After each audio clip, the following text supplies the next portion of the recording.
So let's go through branding and USP and why it's important to your business. Branding is really important for any business, no matter what size, whether you're a massive business or a small startup or pre-start. It basically is your promise to your customer, and it tells people what they can expect from your product or your service. So that's your brand, but the branding is how you show that to people. Part of that is understanding what your USP is, so your unique selling point or points, because there may be more than one. That can be made up of all sorts of things. So basically something that's unique about you, something that differentiates you. So something that sets you apart from the rest of the competition, or maybe you're the first person to do something or do something in a slightly different way. Here's a little bit of you can see this little diagram here that says, you can see on the left-hand side of it, that says what the consumer wants, what your brand does well, and what your competitor does well. So you'll see there's the overlap, and you're looking at which areas you'd really prefer to be sat in terms of this table here. And your brand is not just a logo or a website or a business card, it's an experience. So it's the whole package. So you're talking about the whole feeling that people get from buying something from you. So if you buy something online, for instance, the way it's packed and the way you feel when you open that box can be a massive part of your brand experience.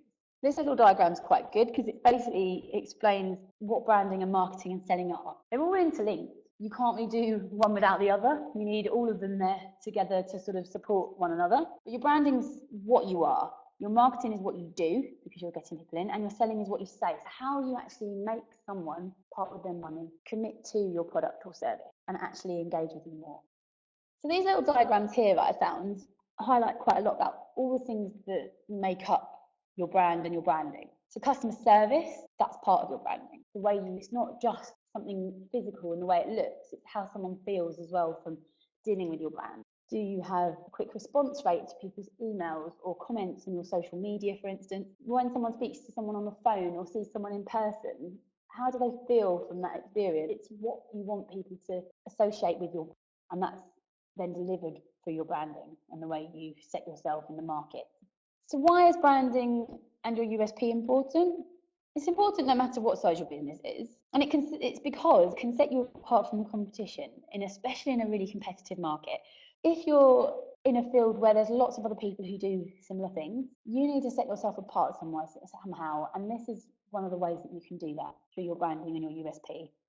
Your branding and USP can help you to build customer loyalty because people recognise you, they trust you, they know that you're the go-to person for that thing, product or service, so they'll come to you.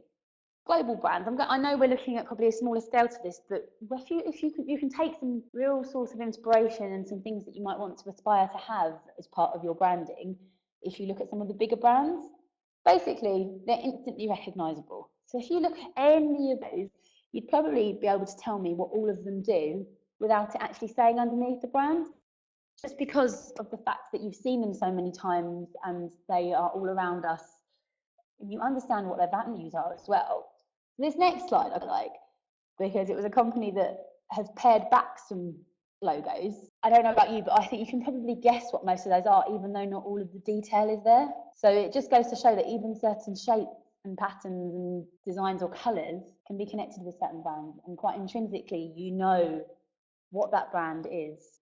Don't copy the competition. Whilst imitation might be the biggest form of flattery, it's not going to make you stand out for you. Why you want to say why you're better, why you're different, and how they'll find that from you. You don't need to copy to do that. So developing your brand as a bit of a person, and understand what the company's character is. So what are the character traits? How are you going to get those qualities to stand out? What are the values? We talk values a lot, but it is quite important because people relate to values. They have certain values and they want to see them in brands and products and people that they want to deal with on a regular basis.